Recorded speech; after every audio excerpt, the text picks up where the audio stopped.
A common comment I get or see online from hearing people is that they're scared to go deaf. They can't imagine being deaf and dealing with the challenges of it. Or they want to know about the times that I've hated being deaf, if I ever want to have my hearing back. My response to that is simple. Being deaf in itself isn't bad or the real challenge. Ableism, or autism, if you want to get deaf specific, and society are. Also, that's autism with a D as in dog, not T as in toy. Two very different words. I said autism once in a video and somebody got very mad, and ever since I make sure to add that explanation in since they do sound so close to each other and it's not a well-known word. And I don't want anybody mad at me anymore over that, so. Now, that's not to say that losing your hearing isn't scary. When you've had a specific sense all your life, losing it is a big change, and you're not going to know how to deal with it right off the bat.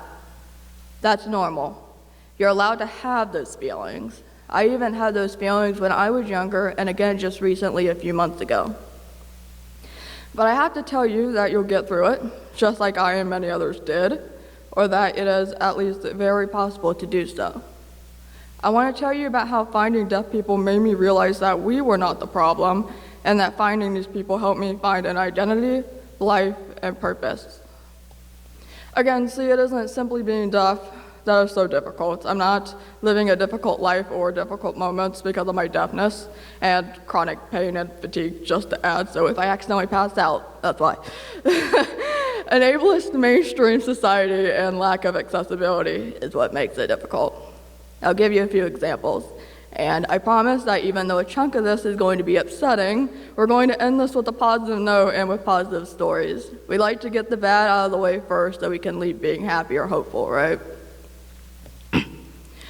When I was in 11th grade, I had US history, and there were a few times in class when we would have to watch a documentary and write 30 facts on a piece of paper. This was something that was done for quite a few subjects, actually. And none of these videos were ever captioned, which was a problem for me. I could hear the video enough that I knew it was playing, but I couldn't understand most of what was being said. Basically, it sounded as if you were watching a foreign movie without English subtitles. You can hear the movie, and you can make out the sounds, but you have absolutely no idea what they're saying. You can't understand it because you only speak English. So I told my teacher that I wasn't able to keep doing these assignments because I didn't have access. His only suggestion was to sit in front of the computer speaker because that would help me. It made the sounds louder, but they were more muffled. It didn't help me at all, and so I went back to my desk and hoped that I'd be able to do without. So then, by the time the class was about to end, I had about half the sentences I needed, but very few of them were complete. Most of them were just bits of words here and there, like think I had 3 words and then I skipped the whole half of a sentence and then another random 3 words that were said. So I turned in an incomplete assignment, and when we were all standing in line waiting to be released, my teacher was looking through the papers, and when he stopped at one and stared at it, I had a very strong feeling that it was mine, and I was right. He started to read off of what was on the paper out loud to the class, and would end with laughs and little chuckles. Classmates chimed in, and he essentially encouraged it by reading more of the paper. The only good thing was that he didn't state who wrote the paper, but that didn't really make me feel any better. I was being ridiculed essentially for something that wasn't my fault. In my technical math classes, I had a teacher who had his board at the front, and he would teach from the back. This made it extremely difficult because while math is very visual and I have to look at the numbers to know how to solve them, I also had to listen to and understand the explanations that went with them. Having to constantly turn back and forth to the board and to his face was not doing me any favors. So when we were left to do our class assignment, I got stuck and did what any student would and should do, ask the teacher for help. I went up to him, told him I didn't understand what was going on, and all he had to say at first was something along the lines of, "Why weren't you paying attention?" And when I explained that when I was doing the best I could with what I have, I was told to just read a book, which I did, and if that had actually helped, I wouldn't be over here asking. And for the record, he didn't know I was deaf. I wasn't a random, surprise or anything. All my teachers knew. Needless to say, I barely ended up passing my math classes. And then, of course, there's dealing with bullies who would rather pick on those who they deem as the less than, rather than treat their peers with respect. Kids with hearing aids, cochlear implants, different speech, and a different language using hands in their face are being ridiculed for not being what the majority consider normal.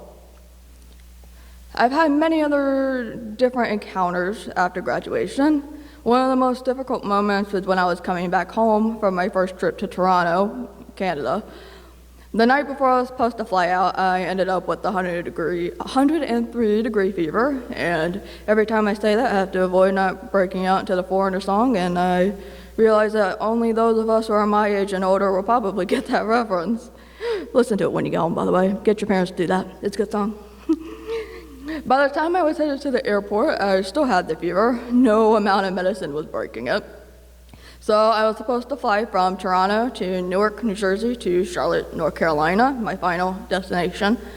Unfortunately, I was told that my flight to Newark was canceled because of the weather, but I would be able to transfer to the city's main airport and be able to go on a nonstop flight there. I was informed that I would be on standby, but I should be fine. I just had to ask for a seat. I was grateful that this woman wrote it down on paper when I asked her to. I already have issues understanding people when I'm not sick, but having 103-degree fever made it much harder.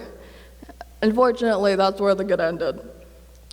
I came across 9 people throughout the day that refused to write or type on their phones for me. Some of these people were already typing a text to someone or typing on Facebook before they made contact with me. 8 people in, I had to wait 4 hours in the airport before my new flight would board, and 20 minutes before boarding, I still didn't have a seat. When I got to the last person I had to talk to, I gave her the whole spiel I gave to the 8 other people. Hi, I'm deaf. Please write anything you have to say on paper or type on your phone. She had a pad of paper and a pencil right beside of her, so I didn't think it was going to be so complicated, but it was. No matter how many times I repeated myself and asked that she write her words down because it would go a lot faster than playing the what, coming back 2 seconds later game, she would talk out loud to me. I was trying to keep being as polite as possible, but I felt like I was dying all day, as anyone would with 103-degree fever.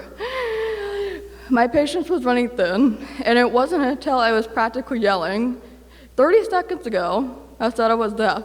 And 30 seconds later, science still stands and I'm still deaf and I still don't know what you're saying. Write it down on the paper right beside of you, please. All I got in return was a big sigh from her and my ticket. Not the service I wanted and expected, but I did get my ticket. I'm 27 years old and I've never worked a retail job or any mainstream job for that matter, and I'm self-employed now. When I graduated high school, I applied to all the retail and fast food places I could think of. I applied to be a cashier, even a dishwasher. It took a few years before I finally got my first interview at Chipotle. And when I got that email, they said to respond if there were any concerns or if anybody needed to change the time of their interview. Sorry, iPad is spazzing. Well, I emailed to tell them that I would need to be in a quieter place to be interviewed, and I let them know that I was deaf so there wouldn't be any surprises. Well, when I got there, the woman came up to me and started talking. We were in the eating area during lunch hours, and it was so loud. I asked her if she got my email about my request to be interviewed somewhere quieter, or if she just knew about my hearing at the very least. And she said she never got it, or she didn't read it. And at that moment, I had a feeling that this wasn't going to go very well when she said that. So I told her to look at me whenever she talked so I could attempt to read her lips. And fun fact, only 30 to 40% of the English language can be distinguishable on the lips, and that's under the best conditions. No other noise, good lighting, good angles from the person speaking, and them not mumbling. She said, okay. But what she actually ended up doing was she looked in nearly every other direction but mine. And I often had to remind her to look at me. And it would get to the point where I was literally leaning across the table that we were sitting at. For the record, she's like sitting right here. This is our table. And I'm being that person that's like, I kid you not, I'm looking like this, and yeah. Had to get a look at her face, but I had to do it that way. And when I got my second email after the interview, it said I wasn't a good fit for the job.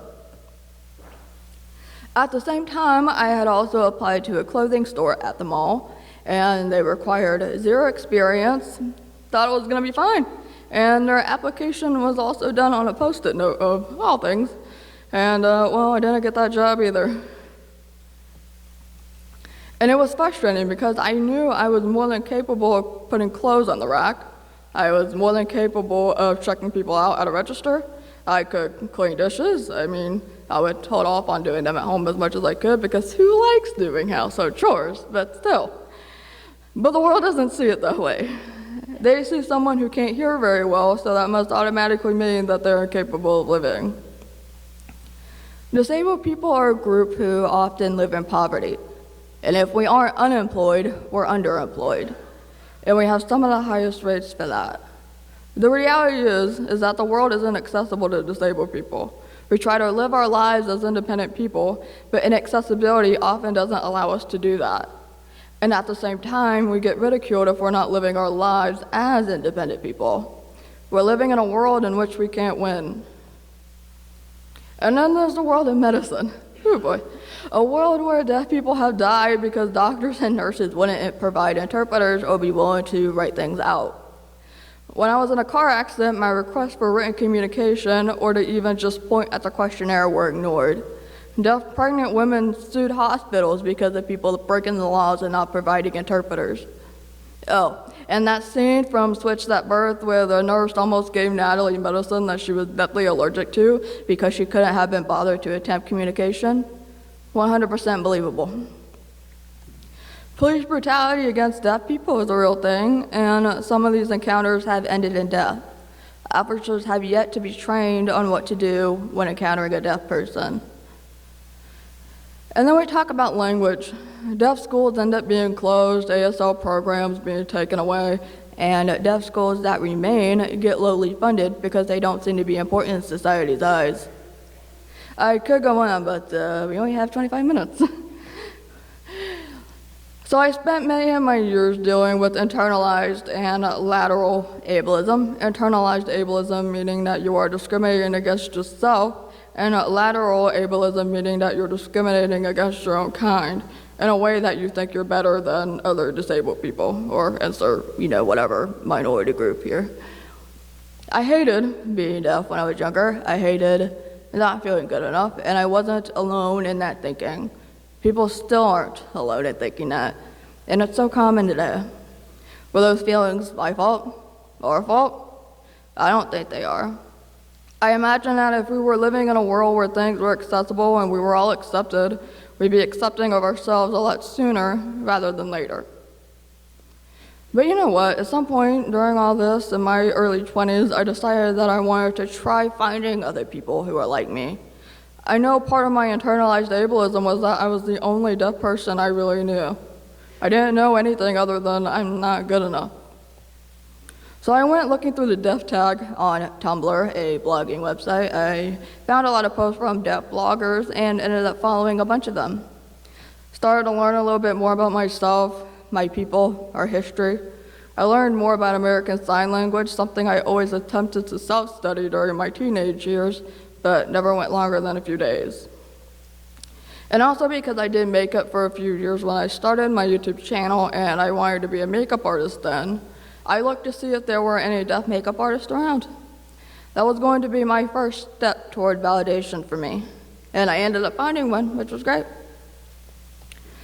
And then I ended up changing the direction of my channel after a few years. I ended up doing more lifestyle and educational content.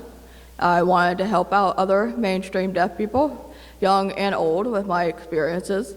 I wanted to teach hearing and able people the proper etiquette when it comes to encountering people like us. As I spent more time focusing on YouTube and as it started to grow, I found more deaf people to talk to. I made more friends. It even got me a trip to Los Angeles where I got to meet other deaf people and experience a community for the first time and for an entire week.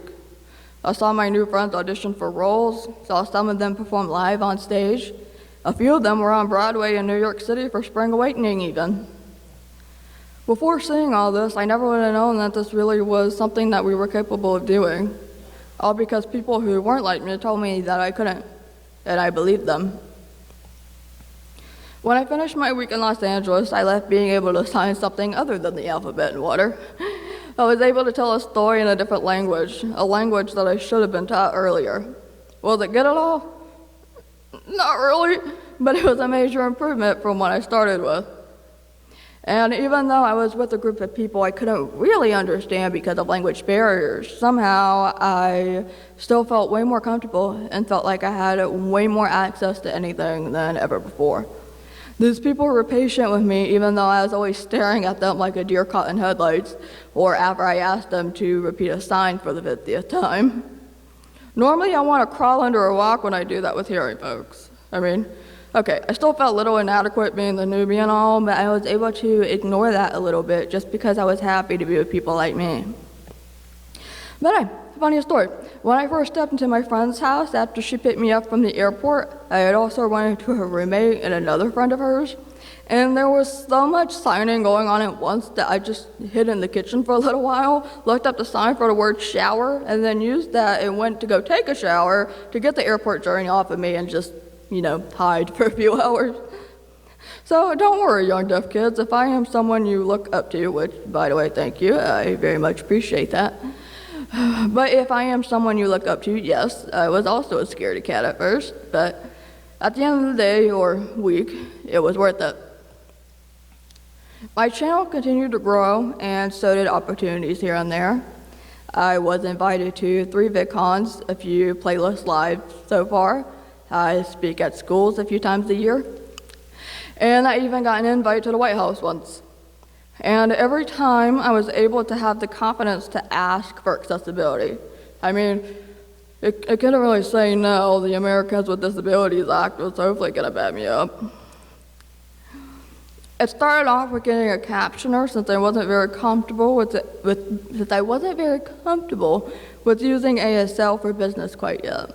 Eventually, I gained the confidence to at least add ASL interpreters to the mix. Captions are still my main access when it comes to most work, but being able to have options does wonders. It lessened communication barriers and made everything less of a challenge. Being able to obtain some of that access that us as deaf people should have been able to obtain in the first place without complications has been able to help me do more so that I can work to help the next mainstream deaf child have what they deserve. I'm given the opportunity to speak in front of you all today to tell you that the real challenges, or to tell you about the real challenges so that we can fix it, and to stop putting the blame on deafness itself. Now, even with all this confidence that I have now, I would be lying if I said that I didn't have moments sometimes when my hearing does frustrate me, and I think that there are others who also feel the same at times. And this can be with, anything that you feel nervous about yourself. Like I said before, that's normal. But then I think about the fact that it's not because of me, and it's not my fault. And the fabulousness that is fabulous deaf people taught me that. And what's really great is that because this is who I am, and because of what I've been through, I can take that and push to try to turn things around for the future generations of deaf kids so that they don't have to experience the challenge that is ableism, autism, with the D, not T, and inaccessibility. And I hope that after today, you'll help me too. Thank you.